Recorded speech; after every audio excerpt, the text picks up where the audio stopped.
just keep staying with the program. I highly would recommend the one-on-one coaching. I made progress that I didn't think was going to be possible. I'm convinced that I would have gotten the surgery had I not seen your channel.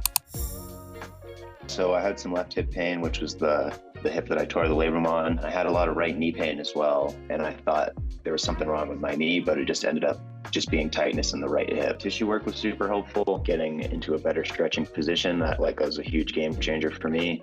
I can now sit in the butterfly, relaxed with no pain at all. Nice. That's pretty huge. I didn't know if I was going to get there. I literally, my whole life, I could never sit cross-legged.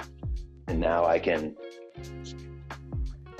sit cross-legged, no warm-up. My knees used to be like this, literally no warm-up. If you would have told me I'd be able to do this like a few months ago, I'd be like, nah, really, I would do that, and I would get a lot of hip pain, I would get a lot of knee pain, and now I don't even think about it when I do it. It's amazing. It's really cool. I'm really hopeful that I'm gonna unlock my athletic potential, I guess. I don't know. I just think that having more range of motion in my hips is gonna be super helpful and allow me to do more than I was doing before. What did you try prior to working with those one-on-one? Thought I just pulled my hip flexor pretty badly for a few months and tried to do my own thing. And then for 3 months, I was like, okay, this is probably kind of serious. So I saw a PT, went to PT for a few months, got dry needling did help. It was just like a Band-Aid. It wasn't actually improving the problem. It was just releasing the tight muscles in there. I didn't think my hip was going to get better from just doing body weight stuff. I really needed weights. I really needed an actual stretching routine where I was using a lacrosse ball, using a foam roller, using the Hipstick,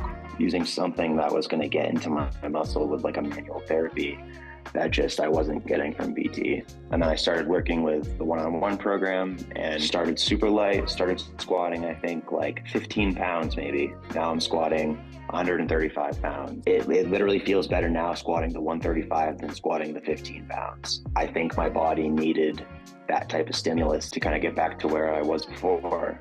I'm also curious the difference between how much communication you had with your previous PT versus working with our team. With my PT, it was only once a week because I didn't really have a schedule or a written program. I would tell her what I was doing and she'd be helpful. But I don't think that once a week was enough for me to get better. Best case scenario, it would have taken multiple times longer. And then even then, I don't know if I don't think that I would have gotten the same results.